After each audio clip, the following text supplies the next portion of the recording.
Student friends, in yesterday's lecture, we discussed about the transmission lines. Those are microwave strips and strip lines used to carry the microwave signal from one device to the another device or from one place to the another place. These are the devices. These are the transmission path or copper conductor which are fabricated on the printed circuit board. Either those are placed on the dielectric medium or it is sandwiched between two dielectric material. Those are better carriers for the microwave radiations. Dear students, by using those transmission lines as a microwave strips or strip lines, one can prepare a tunable circuitries for the microwave radiations. One can make them to act as series resonance circuitry, or one can going to act as parallel resonating circuitry, depending upon whether those are shorted or those are going to be utilized as open circuit and which are designed in a particular format. They can be also used to fabricate monolithic transistors, diodes, and even monolithic integrated circuits also. So that is the aspect which we have covered under the title the transmission lines as a microwave strips and strip lines. Today we are going to continue with the same transmission lines, or to which we can call it as the waveguide. Dear students, the waveguide, the name suggests, it is the device that guides to the waves to carry, to move from one place to the another place. Especially, it is a device that guides the microwave radiations to propagate from one place to the another place. And that device, we can call it as, it is the waveguide. And today we are going to study the meaning of the waveguide. So what is the waveguide? Waveguide is hollow metallic tube, hollow metallic concentric tube, which is designed to carry the microwave energy from one place to the another place. This tube might be in the cylindrical form, it might be in the rectangular form. It must be hollow, and it is specially designed to allow the microwave energy containing electromagnetic radiation to travel from one place to the another place. It is just like the optical fiber. As we have studied in the optical fiber, and that is, it is a cylindrical waveguide which is made up of the dielectric material.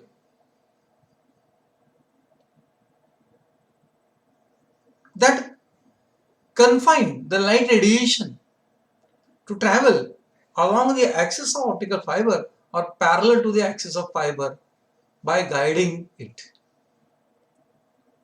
Analogous to that, here, so that optical fiber is made up of glass material or plastic material or combination of both. But that uses the property of the light radiation, that is a refraction, total internal reflection phenomena. But in this particular case, to allow the microwave radiations to be travel from one place to the another place, a special hollow metallic tube is designed. It is either in the cylindrical form or it is in the rectangular form. And its role is to carry the micro energy from one point towards another point. Such a hollow metal cylindrical tube, we can call it as it is the waveguide. Waveguide is used to carry the energy between the two pieces of equivalent or for long distance to transmit power to an antenna or microwave signal from antenna to the receiver. This means that waveguide is connected between two equivalent circuits to carry the micro radiation from one circuit to the another circuit. For example, to carry the micro radiation from transmitting antenna or to carry the signal from receiving antenna to the receiver. Such a device, one can call it as it is the waveguide. Waveguide is made up of the conducting material like copper, aluminium or brass. Waveguides are extruded into long rectangular or circular pipes. It is just like pipe, just like a tube, made up of the conducting material of copper, aluminium or brass. But the fact is that its internal surface is coated by means of an silver to reduce the internal resistance of that particular conducting material so that it is going to act as a perfect conductor. Means inner surface of circular pipe or rectangular pipe made up of the copper or aluminium or brass is coated by means of a silver. The purpose is to reduce its resistance. A microwave signal to be carried out is injected into the one end of the waveguide. As a being, it is a hollow tube, both ends are open. So that's why the microwave radiations to be carried away is injected at the one end of that particular waveguide. And this injection is being done by the microwave antenna or microwave probe or microwave coupler. Either by using the microwave antenna or by using the microwave coupler or by using microwave probe, one can inject the micro radiation at the one end of the waveguide.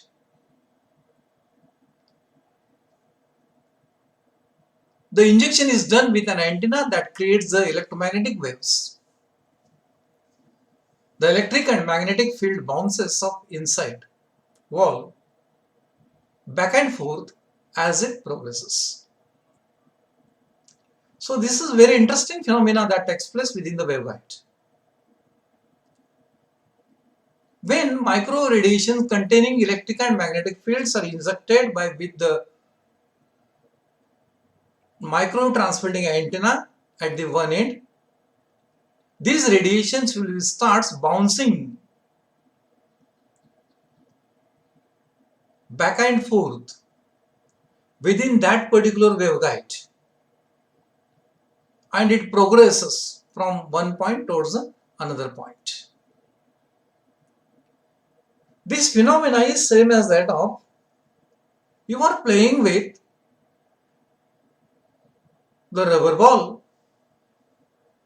When you are playing with the rubber ball, when you hit the rubber ball on the surface of the earth or ground surface, it will bounces back. When it bounces back, if you touch to that with your hand, again it hits to the earth. If you repeat it continuously, that rubber ball will move anywhere on the earth's surface, depending upon how your hand guides that to that particular rubber ball. Accordingly, the ball will move from one place to the another place by bouncing back and forth between the ground surface and your arm. I think you are following what I want to explain you.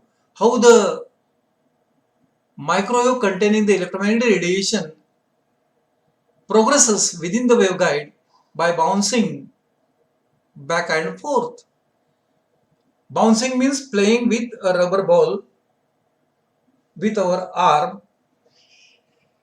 by hitting to the earth's surface continuously and allow that ball to travel from one place to the another place. Same phenomena that takes place within that particular hollow metallic conducting tube, and the wave will travel from one end to the another end. Thus, the waveguide contains a complete signal. The microwave energy is coupled by the quarter wavelength antenna called as probe. Just now it is explained that the microwave radiations are injected to the one end of the waveguide known as the antenna, or it is called as a probe. So it is going to be act as the coupling is done by quarter wavelength antenna. That means length of antenna is quarter the wavelength of the microwave. It is called as the probe. Try to remember the words probe, coupler, antenna. The signal is coupled to the probe by coaxial cable. Means to the antenna, a coaxial cable is connected. Maybe it is coming from the transmitter. Transmitter transmit the microwave radiations. They will travel through the specially designed coaxial cable as we have studied at the beginning of the transmission lines. That is connected to the quarter wavelength antenna, which is going to act as a probe to inject the microwave radiations within the waveguide. The probe sets vertically polarized wave into the waveguide that propagates. Means these microwave radiations which are injected within the waveguides are vertically polarized. Means all the horizontal components are grounded. From the probe, waveguide causes the reflection of the signal from close to open end. And loop is also used for the coupling. The probe, from the probe, the waveguide causes the reflection. When the waves are injected, it will travel, it moves to upward direction, it will be reflected, coming to the downwards, again it will be reflected. So like that, that is a bouncing back and forth. It is as like total internal reflection that takes place within the optical fiber. But it is not total reflection, total internal reflection. Here, the tube is made up of the same material. There is no difference in dielectric constants. Hence, no total internal reflection, but it is propagating back and forth due to a reflection internally from one end to the another end. The loop, the coupler, the probe is also used for coupling. That can be also used to extract the signal at the other end as a receiver. Means the coupler, the probe can also be going to be act as injecting microwave injecting device and also it is going to be used as a coupling device, extracting device to provide the wave micro radiations to the receiver. Such a device we can call it as it is the waveguide.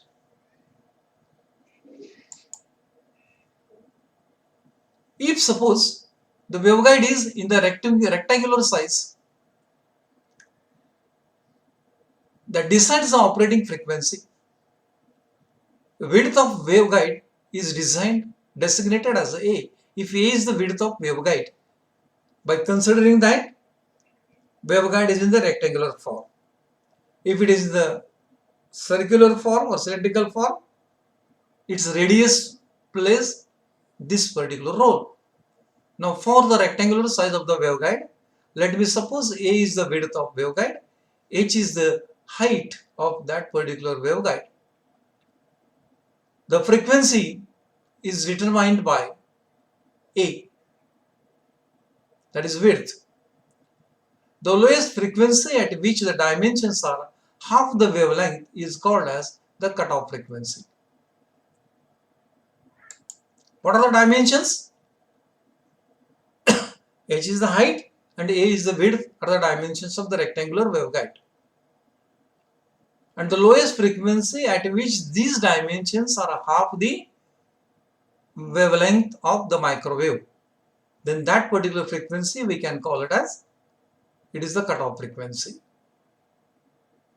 It is as like that of defining the lower cutoff frequency and upper cutoff frequency, where we can say the lower cutoff frequency half the mid frequency, as we are well aware with that. The definition of lower cutoff frequency is it is the frequency in a low frequency region where mid frequency gain falls 0.707 times the maximum gain. Same is true for the upper cutoff frequency. Accordingly, in this particular case, the lowest frequency at which the dimensions of the waveguide are half the wavelength is called as the cutoff frequency. At this frequency, waveguide does not transmit the energy fully.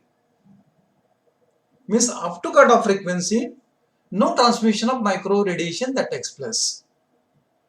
But above this cutoff frequency, the microwave energy is propagated. It will starts traveling. It will be injected. The waveguide is high pass filter. Right? Remember all these terms. These are very oftenly asked in the objective type questions. The waveguide is high pass filter, having its cutoff frequency Fc is equal to 300 upon 2A. A is the width of that particular waveguide. Means below this particular frequency, no transmission of micro radiation takes place. After this particular cutoff frequency, the micro radiations will travel or injected within the waveguide. The angle of incidence and angle of reflection of the signal depends on operating frequency. For high frequency, angle is obtuse. This is also to be remembered by you. If the frequency is large, angle of incidence is obtuse. As frequency decreases, angle becomes acute and acute. At cutoff frequency, there is no energy. Means no transmission that takes place. The waveguide carries energy in transfers electric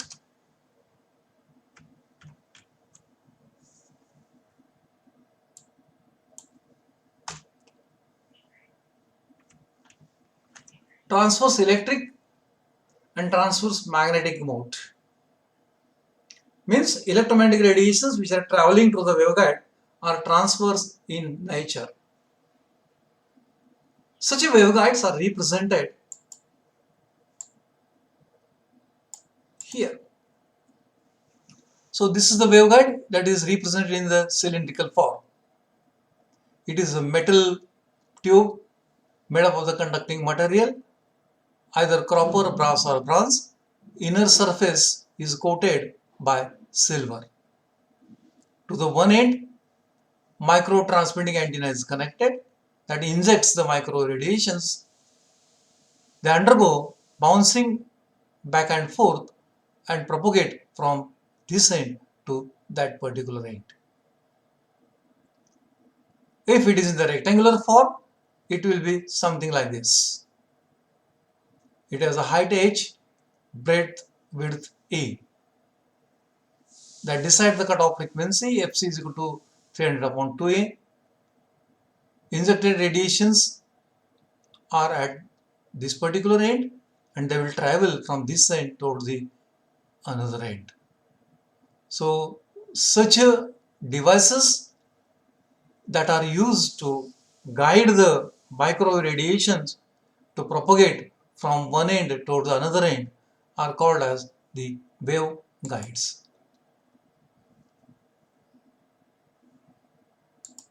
Waveguides plays the very vital role to connect between the two microwave equipments from, or that is for example from transmitter to the transmitting antenna or from receiving antenna to the receiver.